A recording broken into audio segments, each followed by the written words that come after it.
Good morning, everyone. Welcome to today's edition of AM Minnesota. We're just about ready to roll with a couple of folks from the Grows organization here in Faribault. It is a gardening club, and we're going to talk more about it here on our AM Minnesota show. Tomorrow, by the way, our good friends from Ace Hardware here in Faribault will be stopping by our studios. I'm sure we'll talk about everything spring available at Faribault's Ace Hardware store. In studio today, I have with me Pat Rice.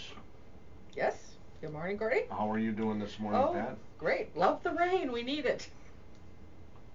Spoken like a true gardener. And this lovely lady is? Dee Bonkowski.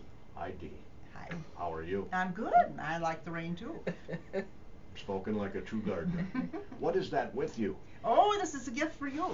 This is a sample of what we're selling at our sale on Saturday. It's a hosta. They didn't realize I have a brown Now you know what thumb. kind it is, don't you? No. This is a hosta. Oh, it's a hosta, yeah. And very, very easy to raise. And if you've got 6 square inches of soil anywhere. I'm telling you, that's perfecto. Because I was going to get some hostas from a neighbor across the street to put in a place I thought was perfect because they'll grow anywhere. Oh, sure. Right? Shade, sun, they'll grow anywhere. Hostas. And I got a perfect spot for it. And this is how we label them. We put in a sign that tells what they are and something about them, and then we put the price on them. And so that's what happens at the sale. Well, it's $2, so I'll have to give you $2. No. This one's a gift. Well, I just wanted to show you. So that's yours. But it's a fundraiser, right? For Grows? It is a fundraiser. It is. Mm-hmm. It's our only fundraiser, actually. Yeah. And Grows has done the plant sale. We think about 8 or 10 years. Dee and I were trying to remember, because Grows itself has been in an organization for 20 years. And then basically we have monthly educational kinds of programs, and then we started the plant sale because we wanted to make money to plant trees in Faribault. And so at this Arbor Day we planted 2 good sized trees. We have to plant good sized ones because if they're too skinny they get broken off. You can say that again. I made that mistake. I planted a young tree, it was too young. Didn't survive. Yeah, so we plant, with a 3 or 4 inch diameter tree. We planted 2 in Central Park along with AAUW. Also planted a 3rd one there this year. They did it kind of together. But we've planted many in Central Park. We've planted in some of the other parks in town. We work with the city, with Paul Panansky, to see where we really need trees. And there's always a place for trees. I mean, they just identify where it would do the most good. Sure. So, are you a charter member? Well, I joined and then I wasn't active for a while, and then I kind of am active again. Okay, how about you, Dee? No, I joined right after they started. I heard about them and I joined then right away. Okay, because this is actually, if this is right that I'm looking at, your 21st year. Last year was your 20th anniversary. That's right. So how cool is that? Yeah, it is. 20 years. And GROWS stands for Gardeners Reaching Out with Service. I know. So the reason we started it was to find some service in the community.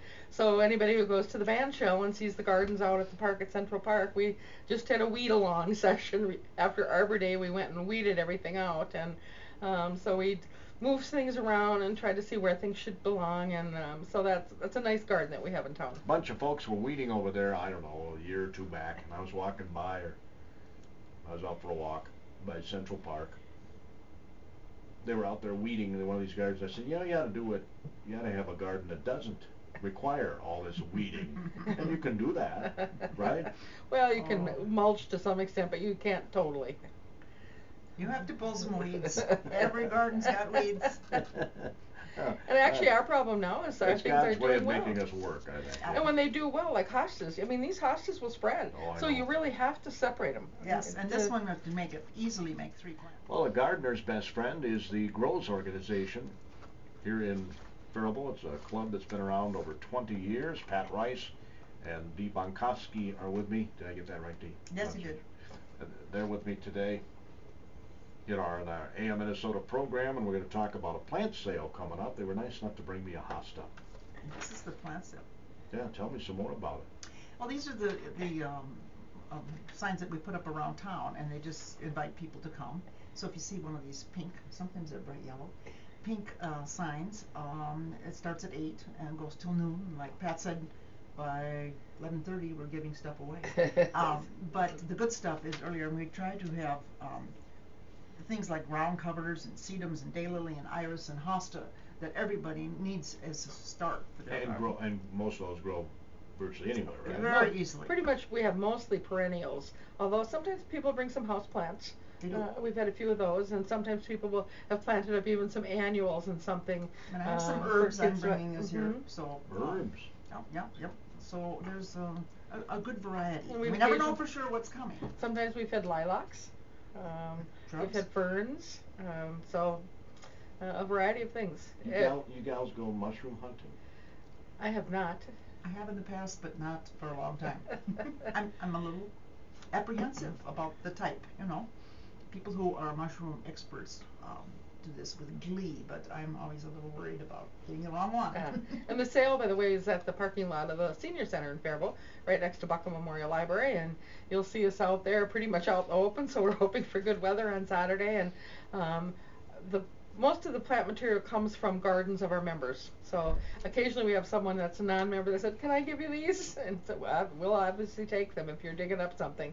And so they're member garden things, and most of them are potted. Sometimes the bulbs are not all, but we have sometimes we get things in different conditions, but try to work with that. And but so the parking lot will be full of stuff up there.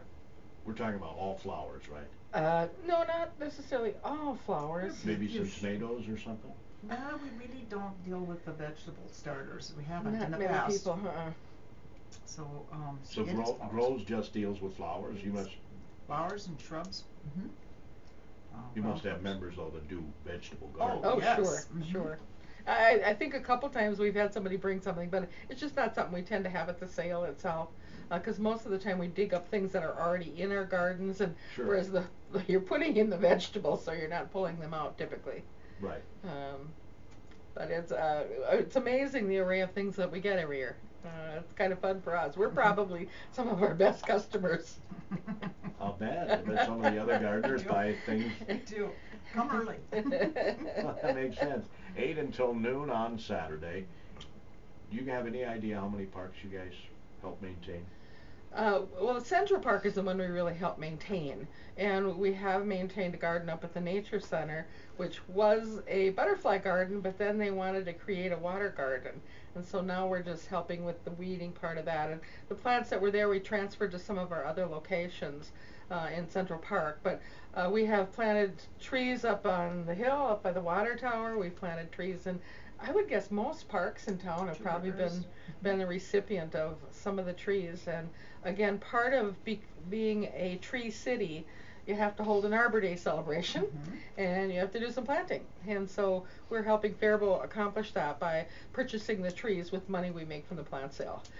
We meet basically, this is the cheapest dues you can have, Gordy, $5 a year. Wow. The dues have never gone up. But you require some service of your members, Absolutely. right? I think we require 25 to 30 hours of service, which you can do very easily with things that we have. I know Paula Wadekemper, bless her heart, she goes to the concerts at Central Park all the time. She weeds while she's there. So she does double duty. Well, I've probably seen her doing that. You probably have, because there are always things that come out, volunteer things that come up in the gardens that we don't want.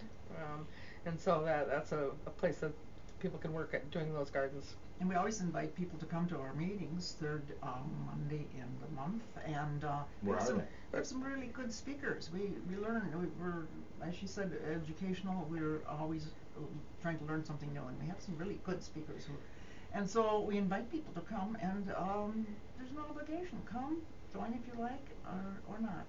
Do they meet at the same place, or they move around? At the Nature Center, 7 o'clock.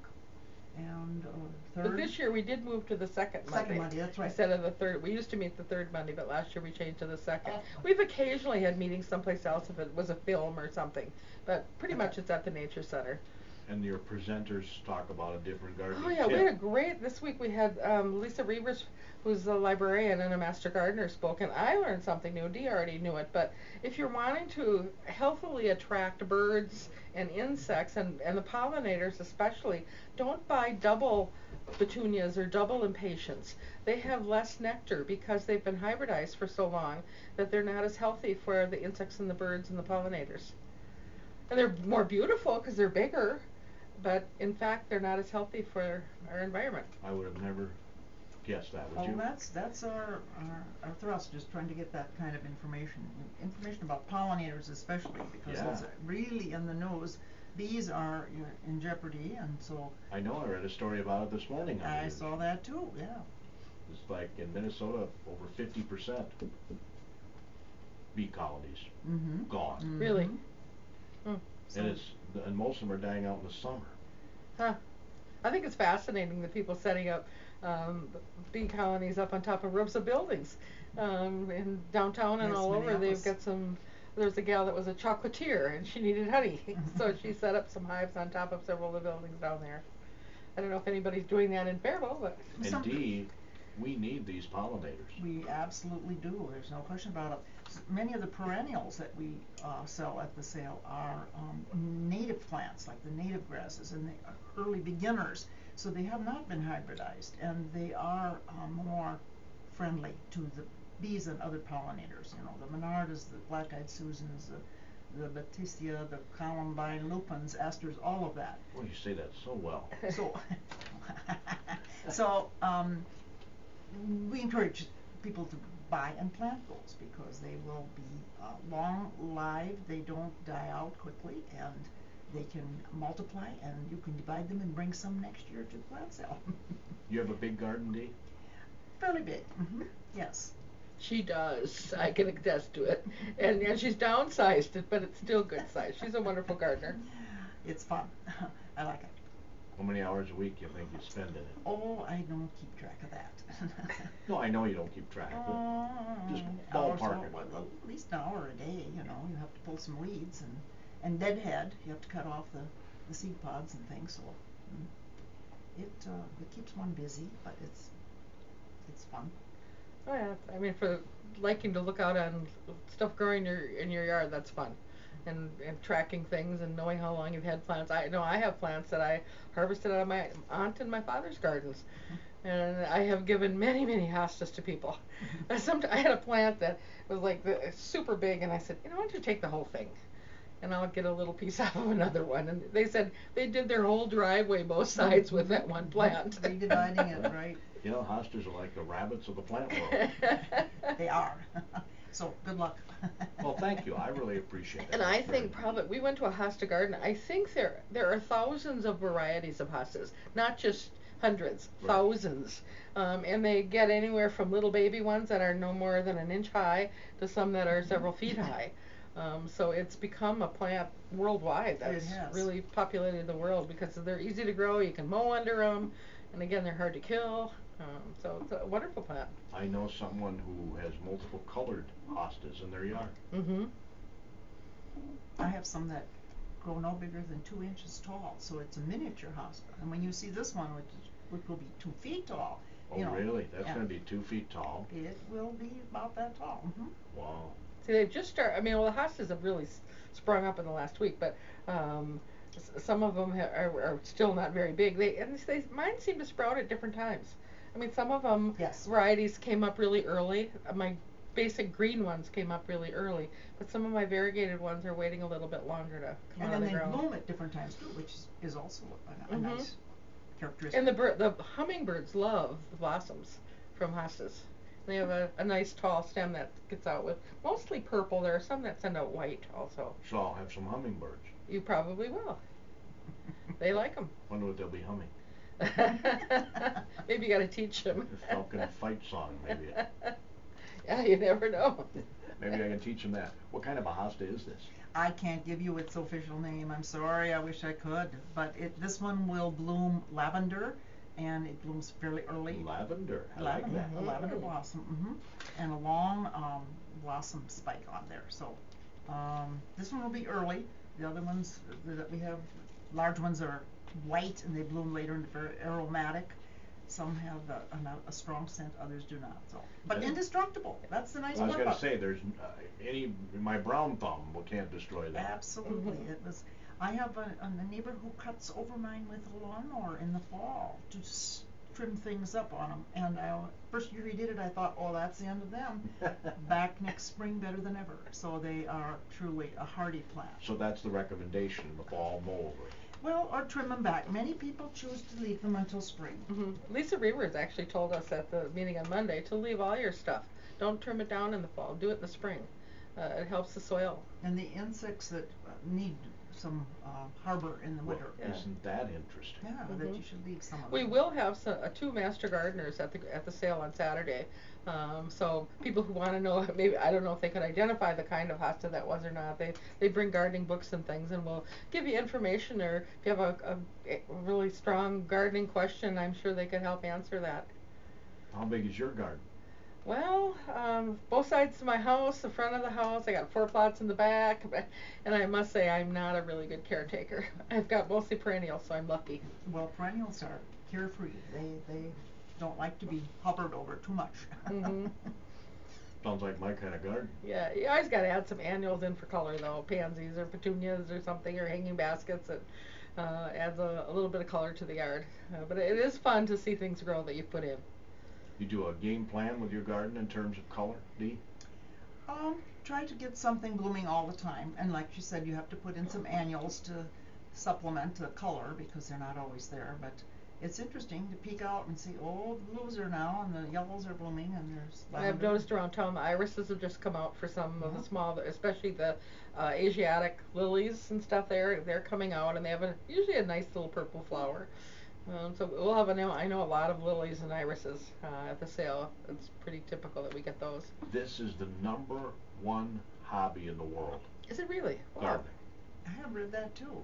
Why do you think that is? Well, there's something kind of enriching and ennobling about getting out there in the dirt and digging around and then producing something beautiful. I think that's kind of fun. I think we were kind of made to do that. I think we are. Well, there are a couple of houses in town that I forever drive by, and I want to come at night and plant stuff. They're totally bare around the whole house, not a thing planted.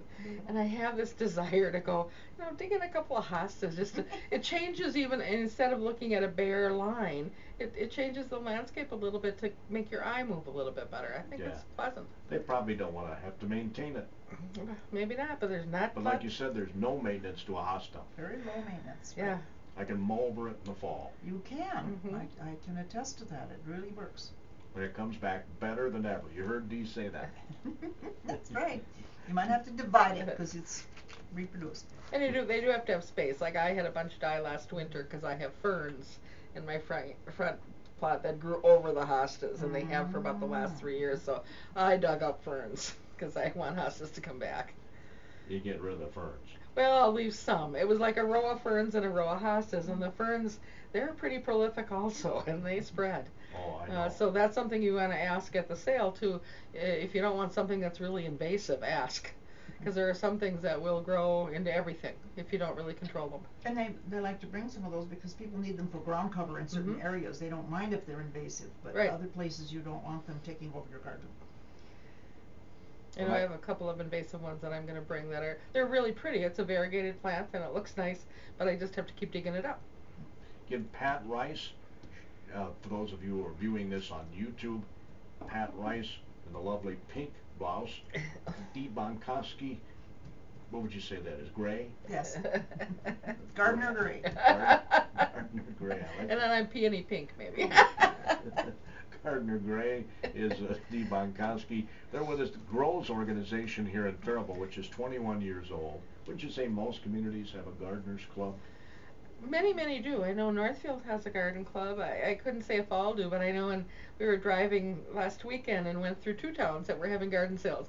Cannon Falls had a sale out in the parking lot that I'm assuming it's a group selling plants from their gardens again. And I think partly because it's something you have to do almost to dig up things and get rid of them. And I don't know, I'm pretty cheap. I don't like to throw things away. So it's really nice to know you can bring them someplace and have somebody else use them.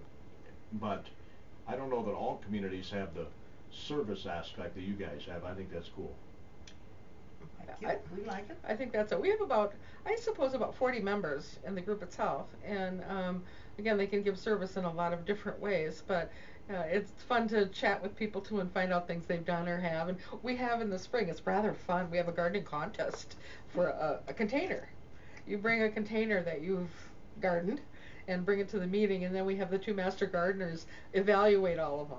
They critique them and tell us what's good or bad, Yeah. about what we do to improve them. It's really fun because everybody gets competitive, you know, and brings their favorite pot. And fairy gardening is becoming really popular, putting miniature plants and miniature little things in a container of some kind, and many of the garden places sell small plants now just to use in those smaller container gardens.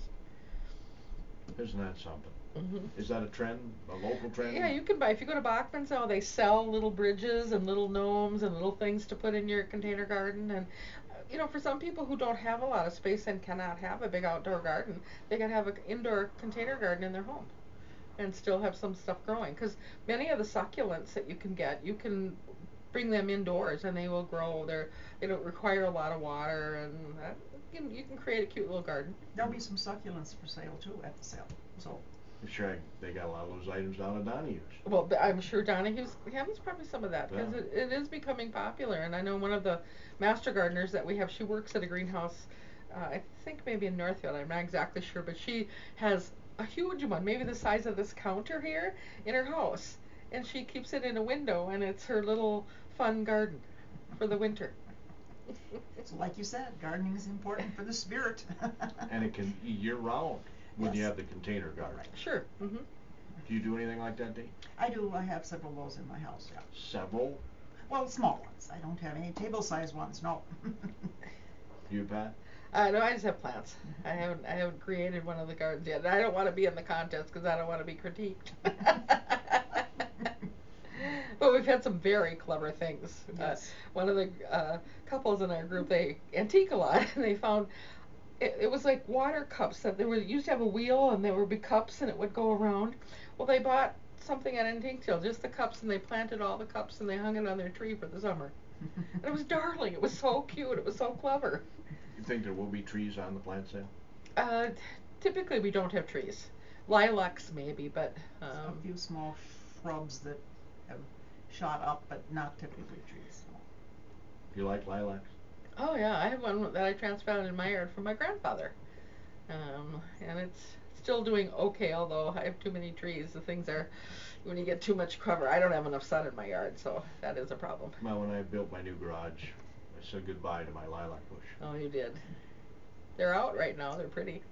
They are. And it's okay to change. We as gardeners have found that, you know, if you really, really like a plant and you want to move it, that's okay. If you want to replace it with something else, that's okay too. There are no hard and fast rules, you know. That's the fun part of gardening too. Sometimes now you see people have maybe plants out on their front sidewalk. They say free. None of them last very long. So there are always people who want stuff. I don't know if you guys know this or not. Are hostas an original Minnesota plant? I don't believe it would have been. I don't remember even seeing them. I think my father introduced them in our garden maybe in the 1960s.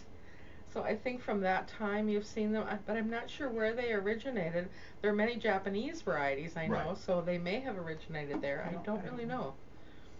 I'm just curious. Mhm. You know, because they always complain about having invasive species. Yeah, like Creeping Charlie was one that was brought over here as ground cover for lawns, and now I'd like to find out who did that. Yes, we should. And there are still people that, you know, recommend some just put ground cover in, especially now out in California. They're saying putting in things that don't require so much water, because grass just eats water up. Sure. So if they need to save on it, some ground covers really do that. But I think here a lot of us have been over invaded by Creeping Charlie and some things that we don't like. Yeah, who's the person that said we had to have a lawn Mm-hmm. in our yard? I've noticed more and more people making their whole yard a garden. Yeah, that's beautiful. That would be a nice plan. Doesn't suit everyone, I'm afraid, but I think the hard thing is when they sell the house, sometimes the new owner is not a gardener. Yes. And that becomes problematic. Because I've noticed there's a house that had a really cute little garden, and it's now all weeds when I drive by, and I'm saddened by that because someone took good care. It wasn't a very big garden, maybe half the size of this room or a third of the size, but it was just a cute little garden in the front, and the next person apparently doesn't like to do that. So. Well, it takes time, as Dee mentioned. Yeah, and every garden requires care and weeding. I mean, no matter what you cover it with, even if you cover it with plastic, eventually things come through. I'm just putting on lots and lots of mulch in mine and around the plants, and they seem to be thriving just fine. It's gotten rid of some of the weeds, and that's an important thing. Mm-hmm. We don't have mulch for sale, but So having native plants is not necessary. Native plants are encouraged because they are drought resistant and they are almost always pollinator friendly. So we like the native plants. They often also do better in our soils. Grasses. Well, that's what I was thinking. Yeah. That's what I was wondering about the hostas, whether they're, you know, I know. I think they're so adaptable they've become Minnesota plants. I don't know, maybe we should do some research on that, Pat. Where'd they come from? Yeah. But they're all over the country now. But I'm not sure that they do as well in the South, because some things require freezing. Like rhubarb doesn't grow in the South. They have to have that winter and have it freeze and come up. And right now, you can't get rhubarb in the South. I did not know that. Oh. So they need that freeze. And right now, rhubarb, well, at least my rhubarb is way out. And so now's a time to pick rhubarb. It's really healthy right now. I think you're absolutely right. The hostas don't do well in Oregon. I've got a daughter lives out there, and I know I've sent her little shoots and taken them out there, and some seem to survive, but they don't thrive. No, the problem there, Dee, is they don't have your tender loving care. Well, they have the water, that's for sure. They have I'm plenty of embarrassed rain. to say we went to a garden tour last year with our group, and I bought several pots. 5 of the pots never got put in the garden. I didn't get around to doing it because I was ill in the fall. Well, wouldn't you know, 3 of them grew in the pots because it froze, and they're coming up. The little small ones didn't make it, but I had a hosta and a stilby and something else that actually made it. They're pretty hardy. So I've got to get those in the ground. So again, the plant sale is on Saturday, the 16th, this Saturday, 8 to 12. at the Senior Center parking lot. At the Senior Center parking lot. Here in Faribault. So make sure you get on out, folks, if you need some plants. Yeah, and this hosta plant's $2. Yeah, if you go to a store, you're going to pay at least $8 to $10 for a hosta, probably, and more for other varieties. And the good thing about ours, our members can choose to give all the money of the plant they had to growers, or maybe keep some back for themselves. So if you have a really expensive hosta, you may want to sell it, but keep a little bit of the money. But our growers group we're hoping to make over $1,000 this Saturday, and so the prices are really cheap. So come. Sounds good. That concludes today's edition of AM Minnesota on KDHL AM Faribault, Minnesota.